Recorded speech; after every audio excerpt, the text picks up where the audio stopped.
how could things get any worse for Iran in the waters that matter most right now? The simple answer is this: more American air power closer to the choke point and packaged in a form that is much harder to ignore. USS Tripoli is heading toward the Middle East with elements of the 31st Marine Expeditionary Unit. And that matters because this is not just another gray hull joining a crowded map.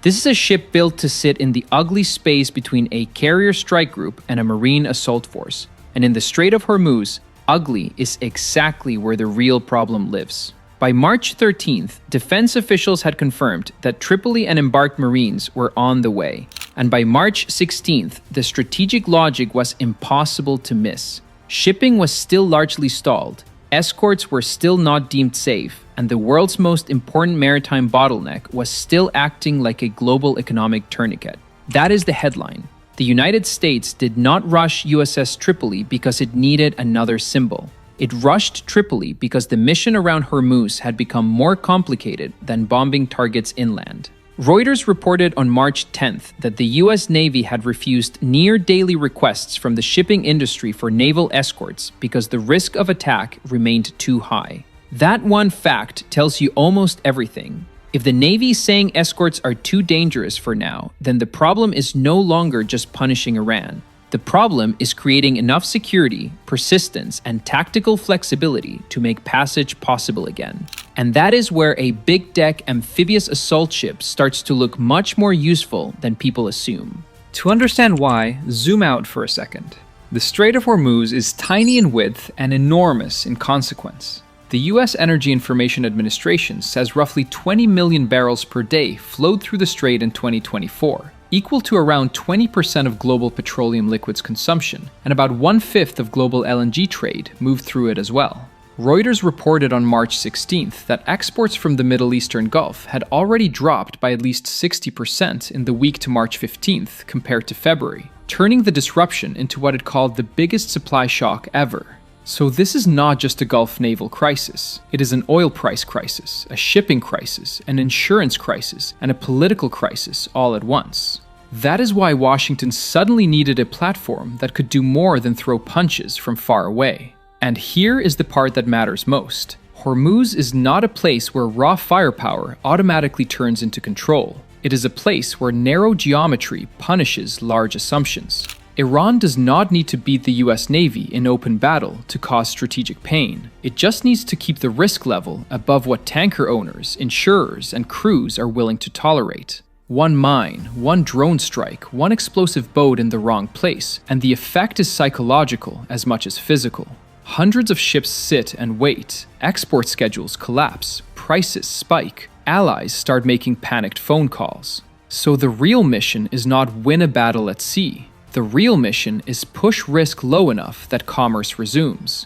That is a much messier task, and it is exactly the kind of task that makes Tripoli relevant. Because USS Tripoli is not just another amphibious ship, official Navy material describes it as an aviation-optimized America-class amphibious assault ship with an enlarged hangar deck, greater maintenance capability, and increased JP-5 fuel capacity. That sounds technical, but the meaning is simple. This ship was built to do more with aircraft than older amphibs. It gives commanders a platform that can support a much heavier aviation burden, whether that means F-35Bs, helicopters, MV-22 Ospreys, or a mix tailored to the mission. In a crisis where time over the strait matters, response speed matters, and aircraft may need to cycle quickly against drones, boats, and fleeting launch points, that aviation bias is not some side note. It is the whole point. That is also why Tripoli has always occupied a strange place in the US fleet. It is officially an amphibious assault ship, but it can be pushed towards something that looks a lot like a small carrier. In 2022, the Navy and Marine Corps demonstrated the Lightning carrier concept aboard Tripoli, operating 20 F-35B Lightning II jets from the ship in the first full demonstration of that concept on an amphibious assault ship. No, that does not mean the Pentagon has announced that Tripoli is now steaming west with 20 F-35Bs packed on deck. It has not. But it does mean the ship has already proven that it can be configured into a far more serious fixed-wing aviation platform than most people hear amphib and imagine. And in a place like Hormuz, where distance steals reaction time, that flexibility is a weapon in itself. Now here comes the first big pivot. The reason Tripoli matters is not that it replaces the carriers already around the region. It is that it solves a different problem than they do. A supercarrier is unmatched when you want massive sustained strike operations from relative standoff distance. But carriers are also huge, conspicuous, and too valuable to use carelessly in confined waters loaded with mines, drones, anti-ship missiles, and fast attack craft. A ship like Tripoli gives commanders something else: a closer, more flexible aviation node that can support Marines and aircraft in a narrower fight without forcing every task back onto a nuclear carrier. This is not about matching a carrier jet for jet. It is about getting air power and lift closer to the crisis in a way that shortens loops and multiplies options. And that point becomes much sharper when you consider what the United States is actually trying to do. Reuters' March 10th reporting made clear that the Navy was not yet escorting commercial traffic because the threat was still too intense. That suggests a sequencing problem. Before you can confidently escort traffic, you need to reduce the threat envelope. Before you reduce the threat envelope, you need more surveillance, more aviation coverage, more rapid response capacity, and more ways to pressure or complicate the enemy system generating that threat. Tripoli helps in every category. It can launch aircraft faster into the area that matters. It can carry Marines who give commanders more choices ashore or on key terrain. It can function as a command and logistics platform in a mission set that is neither pure strike warfare nor classic amphibious assault. It is the connector piece. Then there are the Marines, and this is where the deployment stops being just a naval story. USNI reported that Tripoli is heading west with elements of the 31st Marine Expeditionary Unit. That matters because the 31st MEU is not a random troop package. It is the Marine Corps' continuously forward-deployed crisis response force in Okinawa.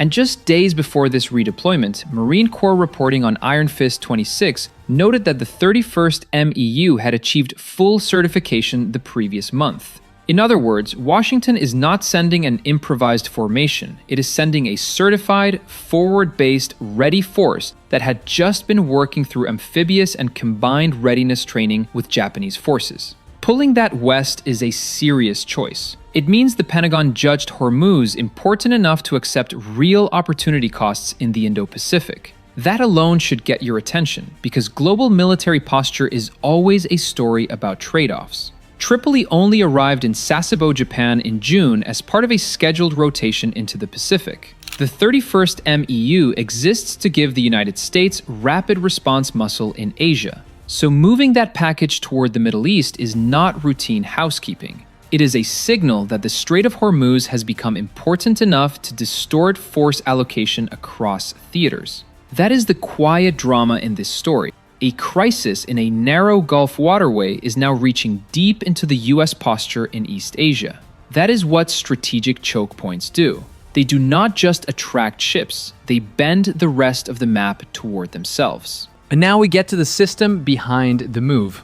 For years, the Marine Corps has been building doctrine around Expeditionary Advanced Base Operations, or EABO. The official Marine Corps definition describes EABO as the use of mobile, low-signature, relatively easy-to-sustain naval expeditionary forces operating from austere and temporary locations ashore or inshore inside a contested maritime area to conduct sea denial, support sea control, or enable fleet sustainment. In plain English, that means small, agile marine elements can move onto useful pieces of terrain near the fight, help the fleet see more, shape more, and control more without placing all the burden on a handful of ships offshore. That idea was built largely with the Pacific in mind, but Hormuz suddenly makes the concept look very transferable.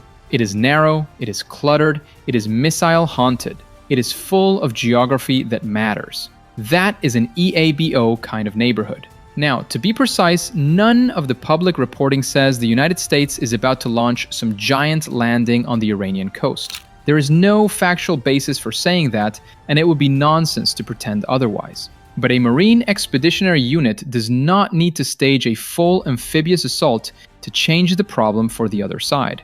Marines can conduct raids, reinforce Allied facilities, support evacuations, secure temporary sites, move sensors, protect key maritime infrastructure, and create the threat of action in multiple places at once. Sometimes the value of a force is not what it definitely will do. It is what it can do well enough that the enemy has to spend time, attention, and assets preparing for it.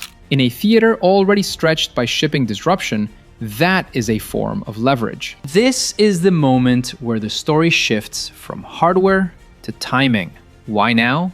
Because the situation in Hormuz had clearly moved into the dangerous middle. Reuters reported that the majority of traffic remained on hold, with hundreds of ships anchored, even as some voyages were still occurring. The same reporting said the US military had started looking at options for escorts, but had not yet escorted any commercial ships through the strait. That means Washington was in a gap between political promise and operational confidence. It wanted the strait open. It was not ready to guarantee that outcome yet. So it needed more tools on the board before the next phase could begin.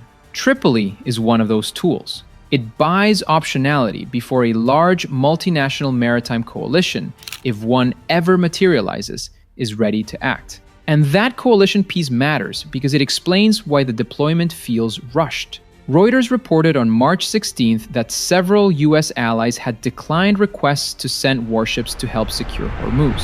We are not party to the conflict, and therefore, France will never take part in operations to open or liberate the Strait of Hormuz in the current context. We are ready to ensure safe passage through the Straits of Hormuz diplomatically. However, there will be no military participation. Mr. Speaker, the United Kingdom was not involved in the initial strikes on Iran by the US and Israel.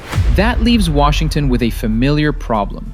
A global choke point crisis with very local military requirements and very limited short-term allied appetite. When partners hesitate, the United States usually reaches first for platforms that can bring several capabilities in one hull. That is almost a description of Tripoli. It is an aviation platform, an amphibious platform, a command platform, a logistics platform, and a marine launch pad. It lets the Pentagon thicken the battle space without waiting for a full coalition architecture to catch up. That does not make it a silver bullet. It makes it timely. There is also a brutal military logic here that does not get enough attention.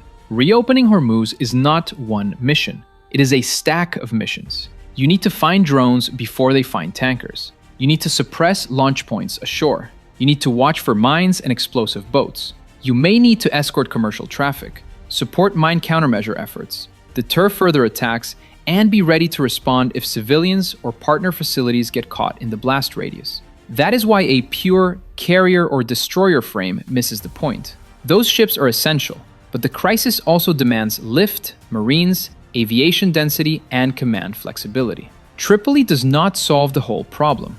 It helps stitch together the pieces of the solution. And here is the sledgehammer part. Because let's be honest, this is what Tehran has to think about now. An America-class big deck sitting closer to the choke point means more aircraft cycling overhead, more helicopters and Ospreys moving Marines, more uncertainty about where the US might show up next, and more strain on a system that already relies on cheap, distributed harassment. Iran's Gulf strategy has always been strongest when the environment feels crowded and ambiguous. Mines below, drones above, missiles onshore, small boats in the middle, and uncertainty everywhere else. Tripoli does not erase that. What it does is inject a different kind of pressure, one that links sea, air, and shore more tightly and forces Iran to worry about multiple response pathways instead of just one. That is how you start turning a harassment strategy into a burden for the side using it. If you're seeing the pattern now, that is the point. The ship was not rushed because Washington suddenly discovered it likes amphibs. It was rushed because the first phase of crisis management had exposed a capability gap. Long-range striking power was already present. What was missing was a flexible platform that could hover between combat aviation and expeditionary force projection, right where the choke point demanded it. And that is exactly the lane where Tripoli lives. This is the kind of military move that looks modest if you only count tonnage and missile tubes. It looks much bigger if you follow the problem being solved. And the problem in this case is not hit harder. It is stay dangerous, stay adaptable, and get closer without getting reckless. So what does all this mean strategically? It means the United States is trying to restore leverage in the one place where Iran can still impose pain disproportionate to its conventional strength. A country can lose ships, bases, and launchers and still threaten the global economy if it sits beside a choke point like Hormuz. That is why the strait matters more than the map size suggests. This is where military geography becomes national leverage. And that is also why Tripoli is so important. It gives Washington a way to pressure the problem laterally, not just vertically. Not just through more bombing, but through more presence, more aviation persistence, more marine flexibility, and more ways to reduce the sense that Hormuz is an untouchable danger zone. This is where the sea lane fight stops being abstract. This is where the leverage starts to die. There is one more layer, and it may be the most revealing. Sending Tripoli is also a political signal because it sits below the threshold of a maximal move while still clearly escalating US options. A carrier says America can destroy things. A Marine Expeditionary package says America can respond across a spectrum: raid, reinforce, evacuate, support, deter, or stay poised for something nastier. That is exactly the kind of message Washington would want to send in a crisis, where it does not want to advertise a ground invasion, but also cannot afford to look passive while 1/5 of global oil trade is effectively held hostage. Tripoli is the kind of ship you send when you want Tehran to understand that the menu just got longer. And that brings us back to the opening question. Why did the US Navy rush USS Tripoli to the Strait of Hormuz? Because the crisis there stopped being a simple strike campaign and turned into a control problem. Because commercial shipping was still too risky to escort. Because the global energy market was already absorbing historic damage. Because the Pentagon needed aviation, marines, and flexibility in one platform. Because the 31st MEU was ready, certified, and available, even if moving it meant paying a price elsewhere. And because in a narrow waterway haunted by drones, mines, missiles, and nerves, the side that can connect sea power, air power, and expeditionary force fastest usually gains the initiative. So no, this is not just another deployment story. It is the story of a crisis revealing exactly what kind of ship it demands. Carriers can smash, destroyers can screen, mine warfare ships can clear, but Tripoli can sit in the seam between those tasks and make the whole system more workable. That is why it was rushed. Not for spectacle, not for symbolism. Because Washington needed a bridge between punishment and presence, between aviation and marines, between offshore power and actual usable control of the waterway that still keeps a huge part of the world economy alive. And in the Strait of Hormuz, that bridge may be the difference between a war that stays regional and a maritime shock that keeps spreading long after the missiles stop.